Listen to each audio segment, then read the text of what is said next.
Vamos a leer entonces, dice así la palabra de Dios: los débiles en la fe. Carta del apóstol San Pablo a los Romanos, capítulo 14, del 1 al 9. Recibid al débil en la fe, pero no para contender sobre opiniones. Porque uno cree que se ha de comer de todo. Otro, que es débil, come legumbres. El que come, no menosprecie al que no come. Y el que no come, no juzgue al que come, porque Dios le ha recibido. ¿Tú quién eres que juzgas al criado ajeno? Para su propio Señor está en pie o se cae, pero estará firme, porque poderoso es el Señor para hacerle estar firme. Uno hace diferencia entre día y día. Otro juzga iguales todos los días. Cada uno esté plenamente convencido en su propia mente. El que hace caso del día lo hace para el Señor. Y el que no hace caso del día, para el Señor no lo hace. El que come, para el Señor come, porque da gracias a Dios. Y el que no come, para el Señor no come y da gracias a Dios. Porque ninguno de nosotros vive para sí, y ninguno muere para sí. Pues si vivimos, para el Señor vivimos. Y si morimos, para el Señor morimos. Así pues, sea que vivamos o que muramos, del Señor somos. Porque Cristo para esto murió y resucitó y volvió a vivir, para ser Señor así de los muertos, así como de los que viven. Como dijo nuestra hermana Jessica, y me gustó mucho, quiero encajar lo que preparé en esta tarde para compartir con ustedes a la luz de la palabra del Señor. La carta a los Romanos se trata de eso. Pensamientos que el Espíritu de Dios guía al apóstol Pablo para que se conviertan en sentimiento en cada uno de los que recibimos esta palabra. Y que esos sentimientos se conviertan en obras prácticas, en comportamiento práctico. Entonces, el tema de la carta a los Romanos comienza con un conjunto de enseñanzas referentes a la culpabilidad del hombre y su necesidad de ser rescatado de su estado de condenado y reo de muerte,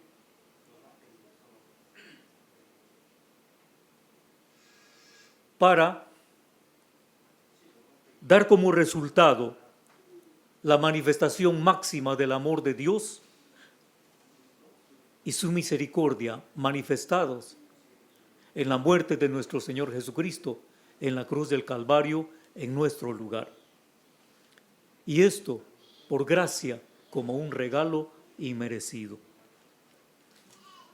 Luego continúa con los aspectos referentes a nuestra condición de nuevos beneficiarios de la gracia de Dios. Al entender lo que significa la obra de Jesucristo en nuestras vidas, que nos llama y nos conduce a vivir en un nuevo comportamiento no guiado por nuestros apetitos o nuestras tendencias de la carne, sino más bien bajo la guía y la influencia del Espíritu Santo en nuestras vidas. Llega a un punto culminante en el capítulo 8, donde nos afirma con un lujo de detalles cómo al recibir a Jesucristo tenemos beneficios que necesitamos entender. Ya no hay ninguna condenación para los que están en Cristo Jesús. Esto es, a los que ya no viven conforme a la carne, sino conforme al Espíritu.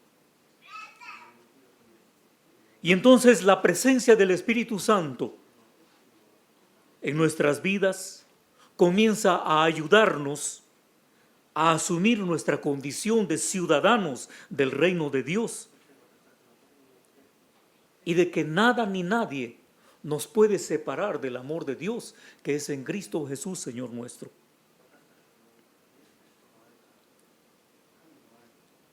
Ahora, de este entendimiento nos llama a la acción. Entonces, en el capítulo 12 y a partir del capítulo 12 en adelante, nos llama a un compromiso santo de darnos a nosotros mismos como instrumentos disponibles del actuar de Dios en nosotros, con nosotros y a través de nosotros. Equipándonos con dones espirituales que se constituyen en herramientas valiosas que se complementan en un trabajo en equipo. Esto es diversidad en medio de la unidad. Considerándonos a cada uno como órganos esenciales de un mismo cuerpo, unido y vinculado por la presencia del Espíritu Santo en nuestras vidas. Estos conceptos previos nos conducen a normas de conducta con nosotros mismos y hacia los demás en los diferentes niveles de influencia. Una influencia directa en mi persona, con Dios, con mi familia, en mi trabajo. Otra influencia indirecta en la iglesia, el Estado, las autoridades, las leyes. Y una influencia periférica en la sociedad y el medio ambiente. 3 niveles: nivel directo, nivel indirecto y luego un nivel periférico. Un análisis del entorno. Entonces, en Romanos 13, los versículos 13 y 14 nos dice: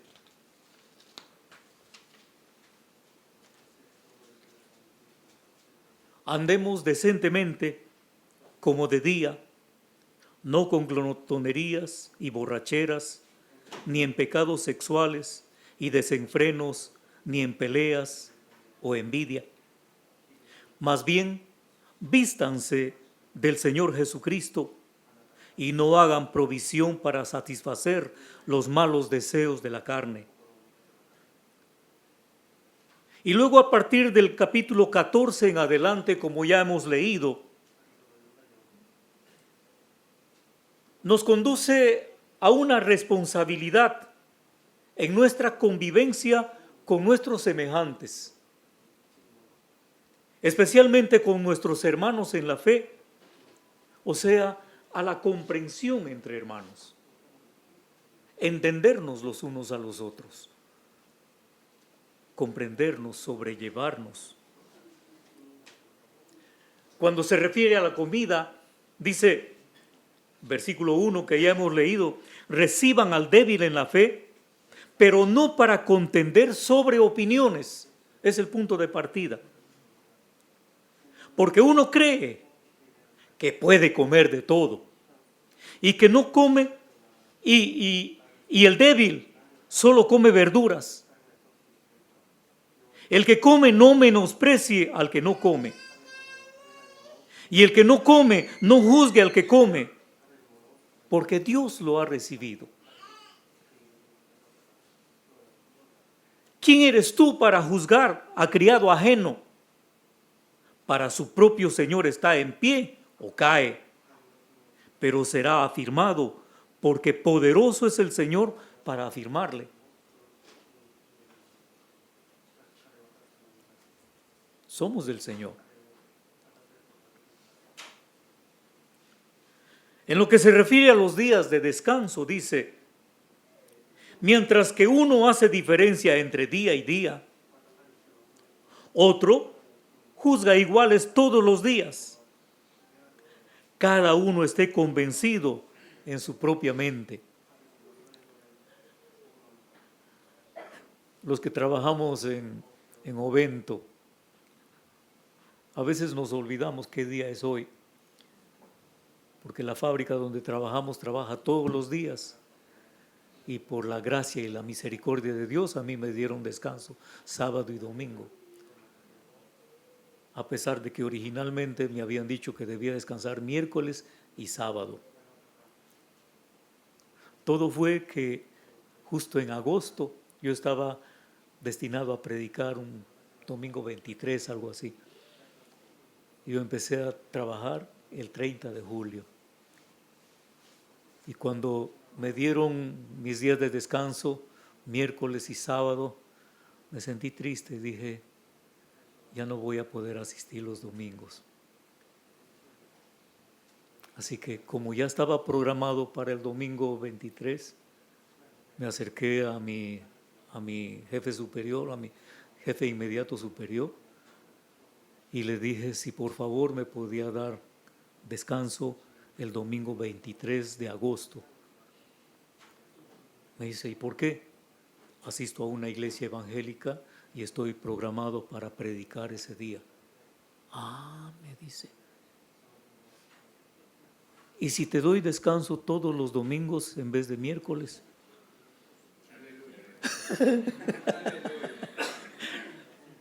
Gloria al Señor.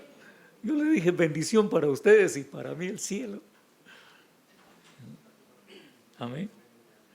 Entonces, los que trabajamos en Japón sabemos que para nosotros, aunque querramos, no nos llega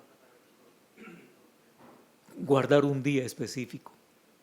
Pero qué hermoso cuando el día que nos toca lo podemos dedicar al Señor.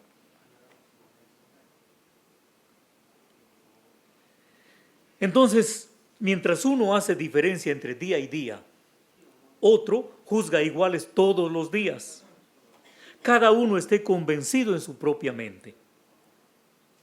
El que hace caso del día, para el Señor lo hace. El que come, para el Señor come. Pero da gracias a Dios. El que no come, para el Señor no come y da gracias a Dios. Para entender la responsabilidad que tenemos con nuestros hermanos que nos rodean, quisiera que miremos a la luz de Mateo 18:6 o de Marcos 9:42 o de Lucas 7:2. En esos tres evangelios Jesús dice con respecto a nuestros hermanos más pequeños. Dice así: y cualquiera que haga tropezar a algunos de estos pequeños que creen en mí, mejor le fuera que se le colgase al cuello una piedra de molino de asno y que se le hundiese en lo profundo del mar. Es cosa seria. Nuestro Señor Jesucristo pagó con su sangre tu precio, mi precio. La pregunta de Jessica era, ¿cuánto vales? Para Dios valemos la sangre de nuestro Señor Jesucristo. Y Él, antes de dar su vida, Él dijo, el que hace algo malo para estos, mis hermanos pequeñitos, mejor le valdría que se le cuelgue al cuello una piedra bien pesada y se los meta al fondo del mar. Así que hay una gran responsabilidad, es cosa seria.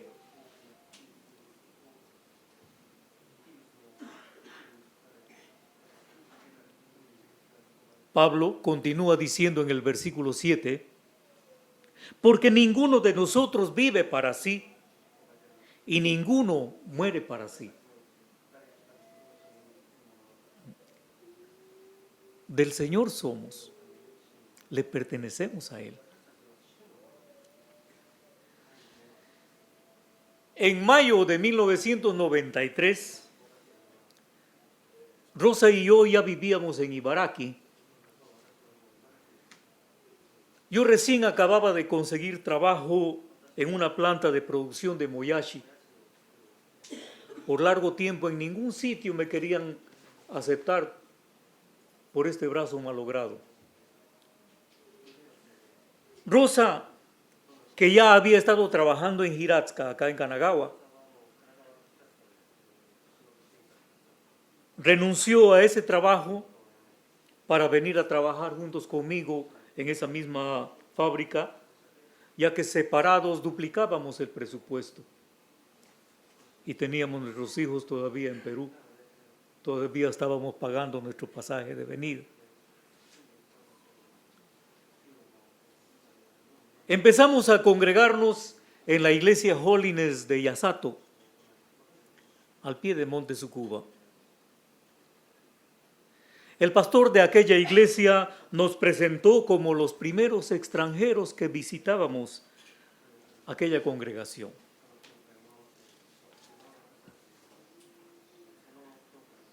Como parte de su presentación, él tuvo la brillante idea de mencionar que el país de donde procedíamos era famoso por la delicia de sus comidas y que si estábamos de acuerdo, para el domingo siguiente nosotros traeríamos un plato típico para compartirlo con los hermanos.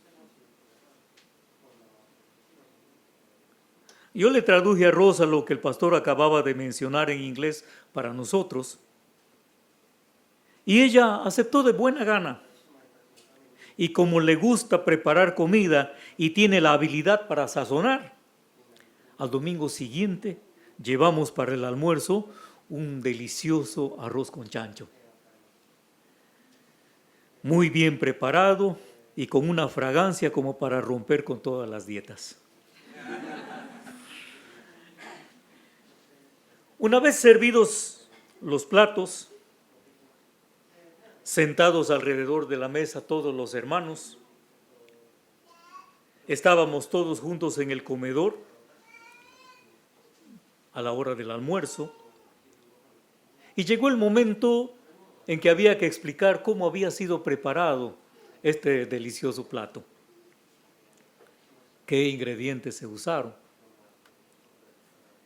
Entonces Rosa comenzó a explicar la preparación y al momento en que Rosa mencionó que la carne que había usado era carne de chancho, uno de los diáconos de la iglesia agarró el plato, lo hizo a un lado, se paró y se fue de la mesa. Uno a uno, cada uno de los hermanos también se fueron levantando, pues el hermano mayor había dado el ejemplo y se salieron todos. Ni siquiera habíamos dado gracias por los alimentos, los platos ya estaban servidos.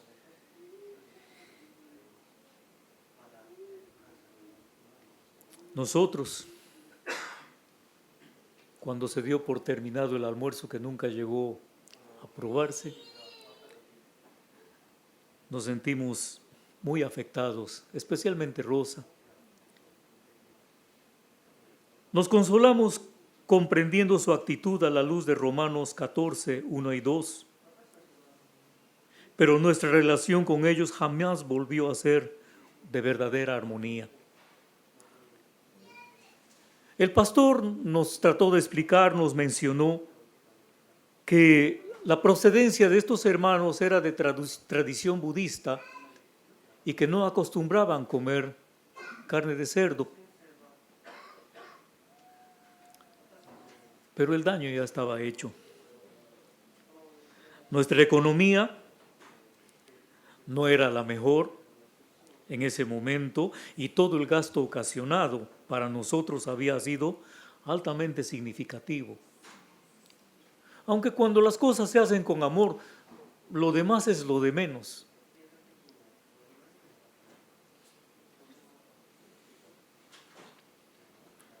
Rosa estaba desde que llegó a Japón un poco rebelde a causa de lo que a mí me había sucedido en el brazo y que ninguno de los miembros de la familia le habíamos avisado a ella lo que me estaba sucediendo. Y era la primera vez en donde se le pedía algo y con qué ánimo, con qué gusto lo había hecho, lo había preparado. Era como una zancada, como una trampa. Este primer acto en que ella se había predispuesto a participar con alegría, fue comprensible que ella lo recibiera como un baldazo de agua fría. Cuando llegaron los muchachos y el pastor, al conocerlos, yo le comenté que Daniel ya estaba preparándose en el Chugaco para ir al Coco. Él me dijo: mira, vas a tener que buscarle un trabajo en el día y que busque qué estudiar en la noche. Porque si los mismos muchachos japoneses, algunos no pueden continuar sus estudios, ¿qué más será un extranjero?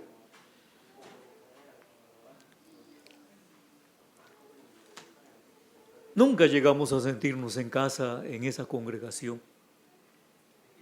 Aparentemente ellos nunca nos consideraron miembros dignos de su iglesia. Pues el día en que nos despedimos después de 3 años de congregar fielmente con ellos, el pastor y el tesorero de la iglesia me llamaron aparte y me entregaron todos y cada uno de los sobres de diezmos que cada mes, con mucho amor, con mucha alegría, nosotros habíamos presentado delante del Señor.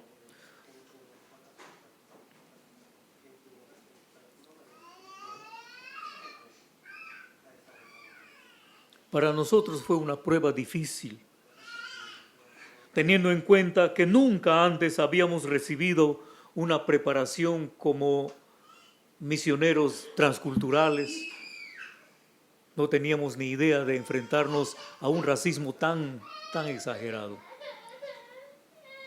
Toda esta prueba lo pusimos delante de Dios y nos reconfortamos a la luz de la palabra cuando en Efesios 2:19 dice: por tanto ya no son extranjeros ni advenedizos, sino conciudadanos de los santos, miembros de la familia de Dios. Y en Romanos 14:4, como ya hemos leído, dice: ¿quién eres tú que juzgas al criado ajeno? Para su propio Señor está en pie o se cae, pero será afirmado, porque poderoso es el Señor para afirmarle. En todo esto Dios nos mantuvo firmes y seguimos adelante. Como dice en Romanos 14:7, porque ninguno de nosotros vive para sí y ninguno muere para sí. Pues si vivimos, para el Señor vivimos. Y si morimos, para el Señor morimos. Así pues, sea que vivamos o que muramos, somos del Señor. Porque Cristo para esto murió y vivió para ser el Señor así de los vivos como de los muertos.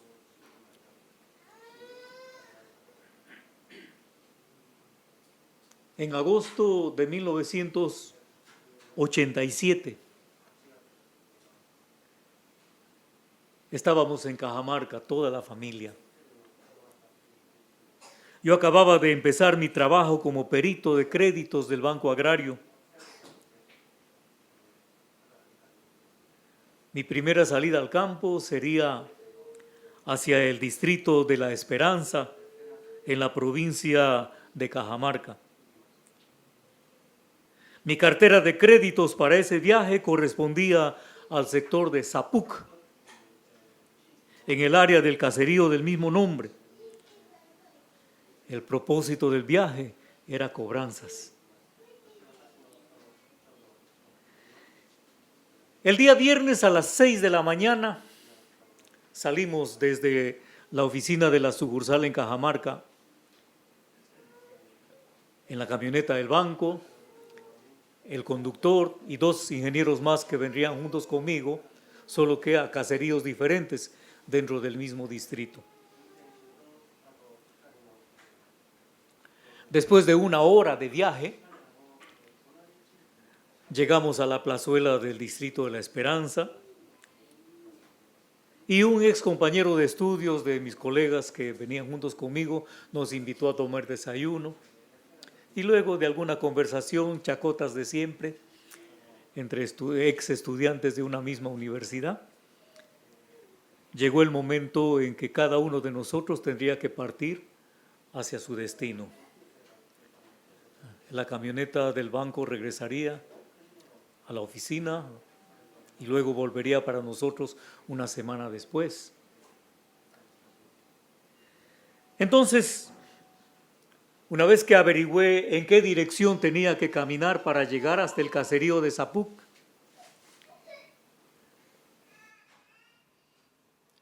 fui a las afueras del pueblo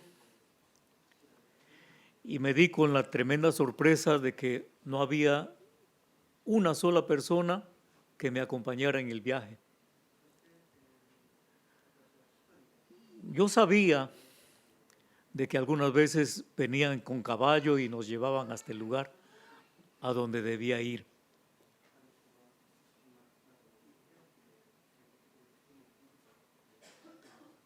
Mi ruta era arriba hacia la montaña y los que conocían el lugar me dijeron, de aquí a la travesía, 4 horas de viaje, caminando. Y empecé mi viaje. Mi objetivo era Cobranzas y con amargura descubrí de que no habría guía, de que no habría montura. Entonces aprendí lo duro que era caminar en la sierra. Con el tiempo aprendería que cuando se trataba de conceder préstamos, los peritos ponían un aviso en la radio, tal día, en tal sitio va a estar un perito del banco, los que estén interesados en créditos pueden venir a ese lugar y a partir de ahí haremos las inspecciones. Y gente interesada en recibir sus créditos salen y están ahí al borde del camino esperándote y luego te llevan hasta el lugar de sus predios. Pero cuando se trata de cobranzas, si el terreno tiene 100 hectáreas, el día en que te van a mostrar el terreno para recibir su crédito, están aquí, al borde del camino. Pero cuando te vas a cobrar, no están sino en las 101 hectáreas, viajando en transversal al otro extremo, y no les encuentras muy fácilmente.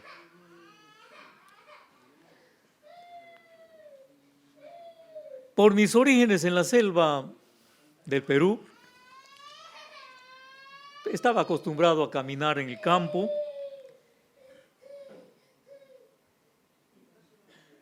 Siempre llevaba en mi cintura mi puñal de 12 pulgadas bien afiladito, mi mochila con una ropa de cambio,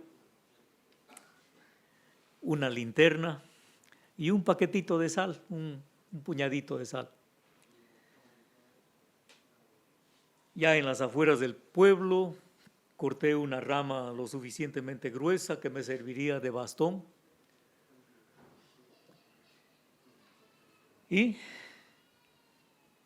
comencé a caminar. El camino al principio era planito, verde, precioso, los pajaritos gritando por ahí. Pero poco a poco el camino se iba haciendo un poco más empinado, más empinado.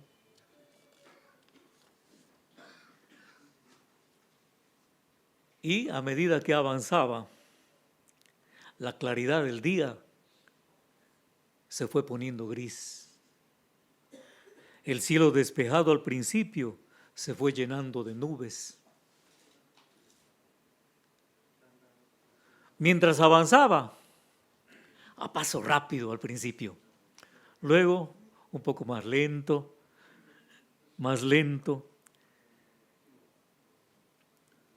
Luego las sombras de las nubes eran una bendición frente al sol que quema en la parte alta de la sierra. Y el frío de la altura, el invierno de agosto, no era tan acentuado como para incomodarme mientras iba caminando. Además, era mi primera salida al campo como perito del Banco Agrario.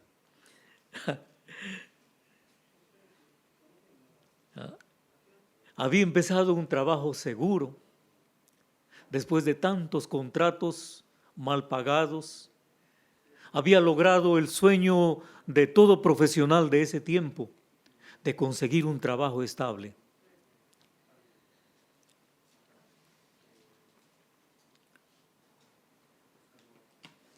Como al mediodía, empezó a caer una llovizna. Leve pero persistente. No molestaba al principio. Me estaba refrescando. Pero los que tienen experiencia caminando bajo la lluvia sabrán que esa llovizna es la que más moja. Con el chaparrón tú buscas la manera de cubrirte, pero con la llovizna caminas como si nada.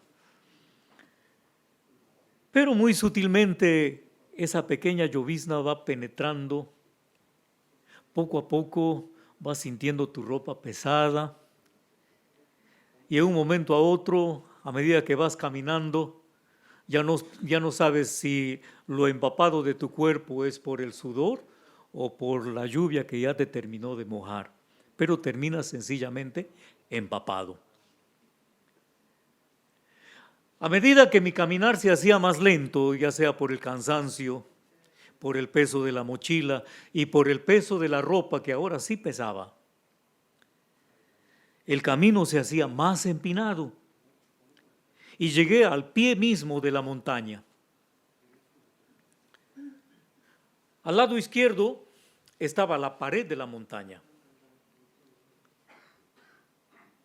y al lado derecho, a medida que iba subiendo la cuesta, el precipicio se iba haciendo más profundo y al fondo corría un riachuelo bastante torrentoso. Mientras había claridad, a pesar de la lluvia, seguía caminando. Pero cuando comencé a caminar ya sendero adentro entre la montaña, las sombras fueron creciendo demasiado pronto y se fue disminuyendo mi visibilidad. Estaba agravado por el sudor de mi frente que nublaba mis lentes. El vapor del calor de mi cara empañaba completamente, ya no podía ver nada. Y de pronto ya no era necesario ni mirar siquiera, porque todo estaba oscuro. Entonces, a la izquierda palpaba la pared de la montaña y a la derecha el borde del precipicio. Y lentamente seguía caminando, cada vez midiendo más y más mis pasos. Estaba completamente oscuro. Con mi mochila a la espalda, saqué mi linterna, tratando de alumbrar el camino. Su luz no era suficiente y como se habían mojado las pilas, finalmente ya ni alumbraba la linterna. Era un instrumento inservible en ese momento. Cuanto más inseguros mis pasos, mi avanzar era con más lentitud todavía. Sumido en la más densa oscuridad, había perdido la noción del tiempo, pero temblaba, no sé si de frío o de miedo, porque sentía frustración, porque no sabía hacia dónde dar el siguiente paso, pero sentía frío y tenía miedo. De pronto, mi mano izquierda ya no tocaba la pared. Y en la mano derecha con el bastón ya no sabía hacia dónde pulsar el bastón. Estaba completamente oscuro y la lluvia todavía seguía. Estaba al borde de la histeria y en un ataque de pánico, desde lo más profundo de mi garganta y lo más potente de mi voz, lancé un grito de angustia, expresando desde lo más íntimo de mi corazón: no he visto justo desamparado, ni su descendencia que mendigue pan. Grité con fuerza. La montaña a mi alrededor retumbaron repitiendo el eco de mi voz. A pesar de la densidad del aguacero y la neblina que se acentuaba a las tinieblas, era como un relámpago que rasga la oscuridad, pero era un grito de angustia que había salido de lo más profundo de mí. Estaba desesperado, lleno de pánico. No sé cuánto tiempo transcurrió, pero de pronto, como a unos 50 metros, se abrió una puerta y se dibujó en la puerta la silueta de un hombre con un mecherito hecho de lata de leche evaporada, con su pabilo que se mojaba en aceite de higuerilla. Y esa lucecita para mí fue como el resplandor más grande que había visto en mi vida. La luz que proyectaba el mechero me pareció la más potente de las lumbreras. No molestaba a mis ojos, que estaban ya hasta ese momento inútiles por la oscuridad de la noche, pero se convirtió en una guía de referencia hacia donde yo podría caminar, pues había quedado paralizado de miedo y de impotencia. Convencido del milagro que surgía ante mis circunstancias, en una mezcla de alegría y llanto, volví a clamar: lámpara es a mis pies tu palabra y lumbrera mi camino. El que estaba en la puerta gritó: eso está escrito en la Biblia, ¿hay algún hombre de Dios ahí? ¡Amén!, grité yo. Ahora, más tranquilizado, encaminé mis pasos hacia la luz, inseguro al principio y más firme después. Crucé el umbral de la puerta y caí de rodillas llorando. Estaba entre desconocidos, pero bajo techo y en suelo seco. El que me abrió la puerta estaba a mi lado también de rodillas. Y a manera de oración dijo: algunos sin saber hospedaron ángeles en sus casas. La dueña de casa ya había puesto a hervir agua en el fogón. 3 muchachitos limpiándose las lagañas, medio curiosos. Un perro chusco que se acercó, me lamía las manos y movía la cola en señal de saludo. Nunca entenderé cuán fuerte fue mi grito en medio de la noche, en medio de aquellas montañas. Pero de pronto, poco a poco empezaron a llegar gentes de todo lado. La mayoría de ellos cubiertos con ponchos para cubrirse de la lluvia, con botas largas para los charcos. Y en un abrir y cerrar de ojos, esa acogedora habitación estaba llena de gente. Llegó el momento de presentarme y con lujo de detalles les fui explicando mi reciente aventura en la oscuridad como perito novato del Banco Agrario. Finalmente, agregando que mi propósito era llegar hasta los prestatarios que habían recibido su préstamo en el año anterior y que ya estaba para cobrarles lo que tenían que pagar por la deuda contraída. Entre sonrisas medio burlonas de los que estaban ahí reunidos, el dueño de casa me explicó la estrategia que empleaban los otros peritos ya más experimentados. Lo que ellos hacen, ingeniero, me dice, ponen un aviso en la emisora radial más cercana a nuestro sector, anunciando que tal día, a tal hora, el perito del Banco Agrario estará en tal lugar como punto de encuentro para recibir las solicitudes de préstamo de los campesinos interesados en ser atendidos para financiar su campaña agrícola o pecuaria del año siguiente.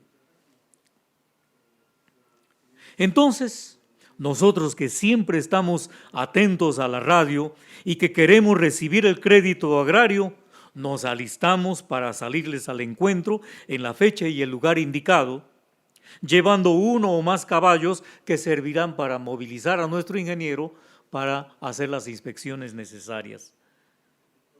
El ingeniero aprovecha el viaje para traer su cartera de créditos y realizar las cobranzas a los créditos que están faltos de pago. Eso es lo que yo no había sabido. De esta manera se asegura de movilidad, guía y compañía para todas sus actividades en el campo. Incluyen la recepción de solicitudes, la inspección de los terrenos, los recursos de garantía que tienen para respaldar sus créditos y la inspección de los créditos en marcha y de pasada, recordando a los que ya tienen su préstamo vencido que necesitan pagar su deuda. Pero lo sucedido esta noche es algo especialmente diferente, continuó diciendo el dueño de casa. Primero, yo soy Maximiliano Francisco Chuquimango Yamoctanta, el juez de paz del caserío de Zapuc, del distrito de La Esperanza, de la provincia de Cajamarca, del departamento de Cajamarca, República del Perú. Y lo digo con orgullo porque amo mi tierra y respeto el cargo que las autoridades me concedieron. El que está a mi derecha es don Felipe Arancibia López, es el teniente gobernador de este caserío. El que está a mi izquierda es don Pablo Rodríguez Castro, actual director de nuestras rondas campesinas. Y los que están alrededor son las cabezas de familia, de todas las familias que vivimos en este caserío. Los más jóvenes son sus hijos.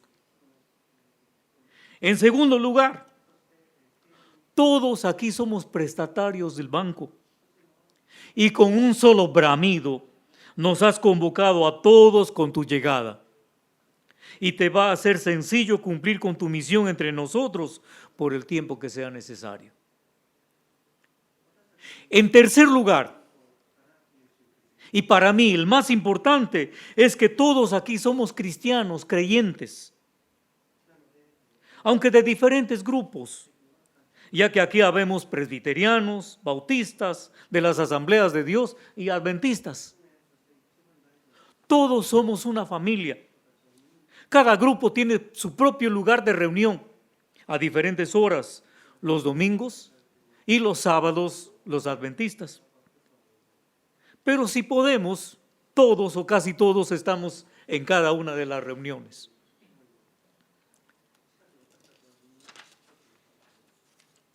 Los viernes en la noche, como hoy, tenemos vigilia de estudio y oración. Solo que esta noche no llegaba nadie por causa de la tormenta, por causa de la lluvia. Pero ahora, milagrosamente, están todos a pesar de la tormenta. Indudablemente que alguien que en la oscuridad de la noche puede clamar con la palabra del libro sagrado, dándole vida al clamor de su alma conforme al corazón de Dios, es sin duda un siervo de Dios. Desde este momento, para nosotros, tú eres nuestro hermano en Cristo, Charles Tuesta, perito del Banco Agrario, pero un siervo de Dios y nuestro hermano. Nadie mejor en este momento para guiarnos en oración, dando inicio a la vigilia de esta noche. Y luego tú compartirás la palabra con nosotros. Mientras tanto, la hermana Polonia, mi esposa, te va a preparar un caldito verde para que recuperes las fuerzas. Luego celebraremos la Santa Cena, porque hoy es un tiempo de conmemoración santa. Ante tales palabras, yo derramé mi corazón en una oración de gratitud.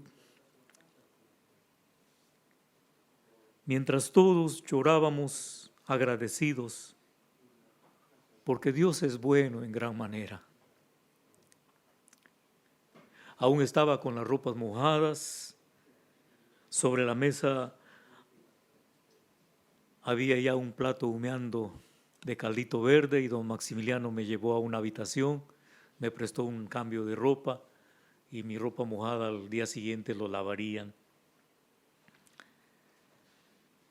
Más adelante, como a las 3 de la mañana, después del estudio bíblico y un tiempo de alabanzas con coritos antiguos que hasta ahora me llenan de recuerdos, un largo periodo de oración y a continuación la celebración de la Santa Cena. Fue toda una fiesta con gran convicción y había grande gozo y alegría. Mientras tanto, las hermanas, las esposas de los que estaban allí reunidos en la sala, se habían ido a preparar comida y de pronto comenzaron a llegar con potajes humeantes. Había aguadito de pollo como para despertar a los más soñolientos, pollo frito y hasta cuy chactado, bien turradito. ¡Ah, qué rico! Todos los aromas abrían el apetito, pero de tal manera que no había dieta que se resista. Mientras estábamos saboreando los alimentos traídos por las señoras, el teniente gobernador, don Felipe Arancibia, se acercó a mi lado y me dijo: como está escrito en el Salmo 119, que tú citaste al llegar, cuando viste la luz de la alcuza, lámpara es a mis pies tu palabra y lumbrera a mi camino, que está Salmo 119, 105. El Señor pone en mi corazón citar este mismo Salmo 119 en los versículos 62 y 63. A medianoche me levanto para alabarte por tus justos juicios. Compañero yo soy de los que te temen y guardan tus mandamientos. Toda la noche te he venido observando y he visto cumplido en acciones otro versículo que marca mi comportamiento tanto como siervo y como para examinar a cualquier otro creyente, pues con fidelidad te has comportado a la luz de la palabra expresada en la primera carta de Pedro, en el capítulo 4, versículo 11.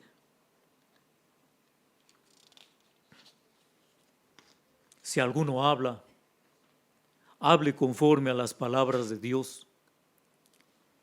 Si alguno ministra, ministre conforme al poder que Dios da, para que en todo sea Dios glorificado por Jesucristo, a quien pertenecen la gloria y el imperio por los siglos de los siglos. Amén.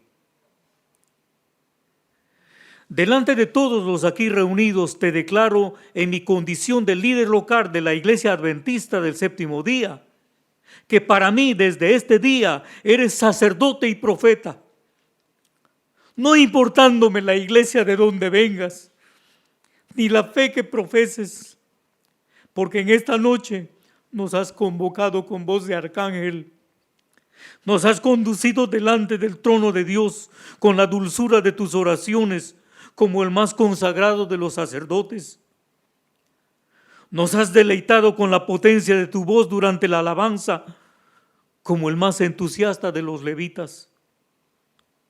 Nos has ilustrado con la convicción del contenido de la palabra de Dios, como el más sabio de los profetas. Eras desconocido hasta ahora, nuestro hermano para siempre, sacerdote y profeta, mientras Dios te dé aliento de vida. Que las naciones te amen y te respeten como a un príncipe de Dios entre nosotros. Al escuchar estas palabras,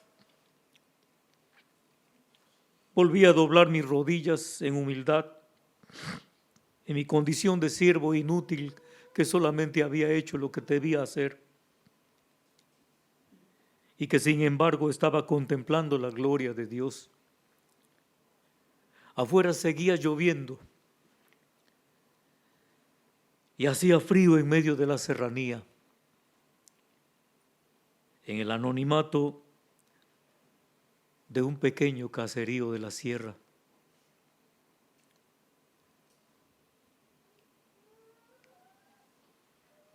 Pero aquella habitación estaba llena de calor humano.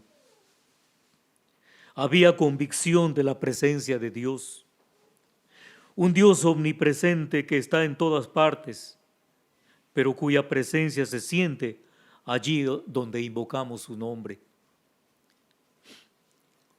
Yo seguía llorando, pero ya no era un llanto de pánico y de desesperación como al principio, cuando llegué. Era más bien un llanto apacible y reconfortante que acaricia el corazón de quien ha tocado fondo y se da cuenta que está asentado sobre la roca de su salvación. Al verme de rodillas, los más ancianos se acercaron y poniendo sus manos sobre mí en oración, conforme a lo que el Espíritu de Dios les guiaba, oraron con la convicción de que un nuevo comienzo marcaba nuestras vidas en un vínculo espiritual que durará para siempre. Cuando terminamos de orar, el hermano Felipe me dijo: hoy sábado nuestra iglesia adventista está de aniversario y estoy seguro que Dios te trajo para darnos la predicación de exhortación y enseñanza que marcará nuestro lema en el año que empezamos. Mañana domingo a las 10 tenemos la escuela dominical y culto de consagración en la iglesia bautista, dijo el hermano Teodoro Alcántara. Y no olviden que a las 3 de la tarde del domingo tenemos culto evangelístico en la iglesia de las asambleas, dijo don Maximiliano. De más está decirles que el domingo a las 7 de la noche también tenemos culto en la iglesia presbiteriana, terminó diciendo el hermano Andrés Barrientos. Y en todas estas reuniones, quien traerá la meditación de la palabra será nuestro hermano Charles. Y antes de que demos por terminada la reunión y que vayamos a nuestras casas a descansar hasta la hora del culto, terminó diciendo el hermano Maximiliano: quiero que todos los que tenemos créditos pendientes de pago estemos el lunes aquí en esta misma sala trayendo nuestras cuotas de pago para que nuestro ingenierito cumpla con su trabajo y luego en los días sucesivos saldremos a visitar los predios en inspección y despediremos cumplida la tarea hasta la próxima vez que él pueda venir. El tenebroso comienzo había concluido con una noche de visitación santa, pero marcaría el inicio de una trayectoria de visitas a diversos caseríos. Yo seguía como perito del banco, pero cada salida estaba marcada con predicaciones en las iglesias rurales de cada caserío. Se pasaban las noticias durante la plaza de mercadeo que se realizaban cada fin de semana con la ocasión de la compraventa de ganado y el intercambio de diversos tipos de mercadería, desde verduras, hortalizas, hasta artefactos eléctricos, ropa y trabajos de artesanía de cada zona. Eran verdaderas ferias semanales. Luego, la asistencia a la iglesia del pueblo para escuchar al ingeniero que predica. En lo que iba del año, cada salida al campo se iba marcando con mayores recuperaciones de crédito, mejores rendimientos de los préstamos concedidos, y al llegar diciembre recibí la calificación de A como perito distinguido con mayores recuperaciones en todo el año en solo 4 meses de trabajo. A manera de ascenso, me designaron como perito responsable de la agencia del Banco Agrario en la provincia de Celendín,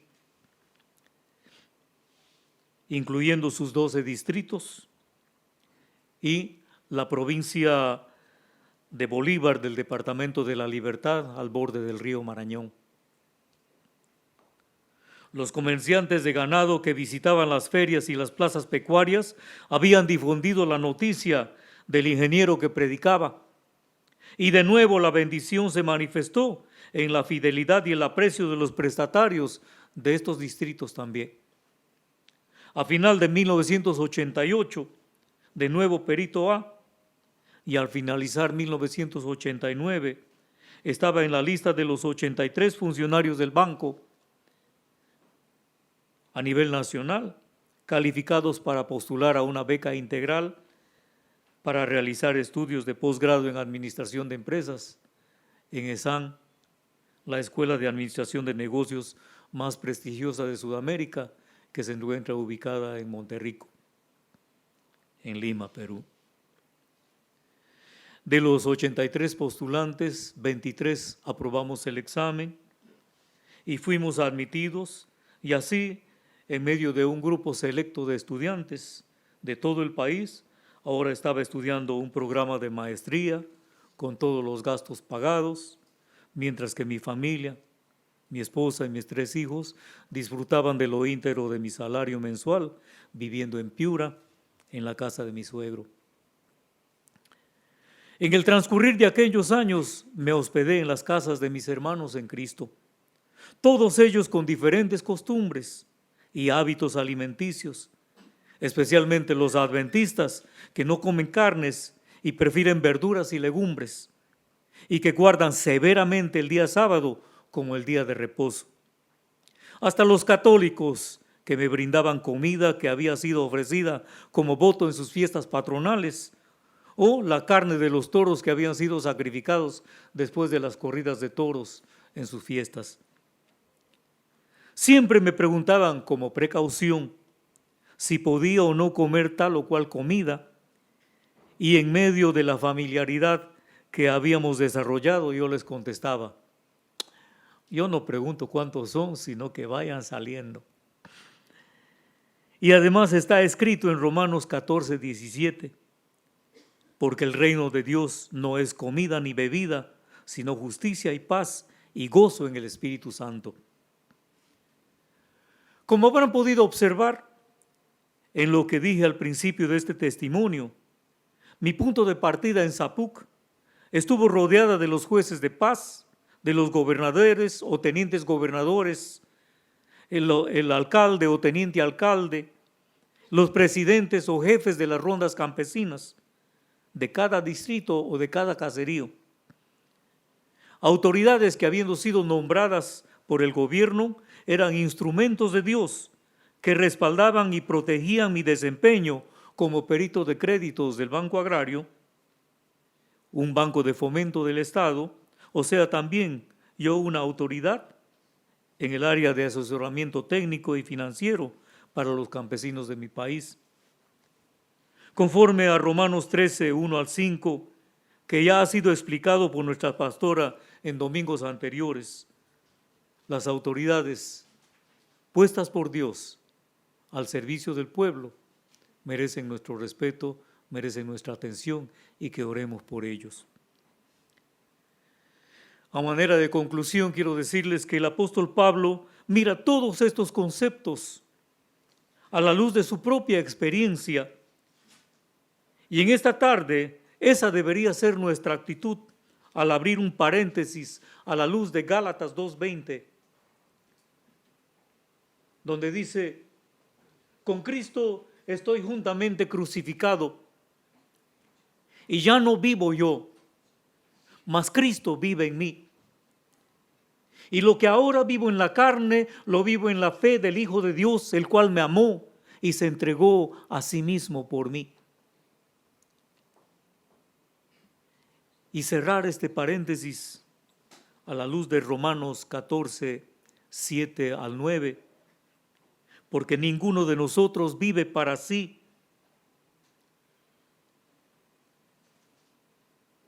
y ninguno muere para sí. Pues si vivimos, para el Señor vivimos.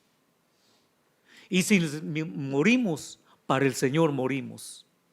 Así pues, sea que vivamos o que muramos, somos del Señor.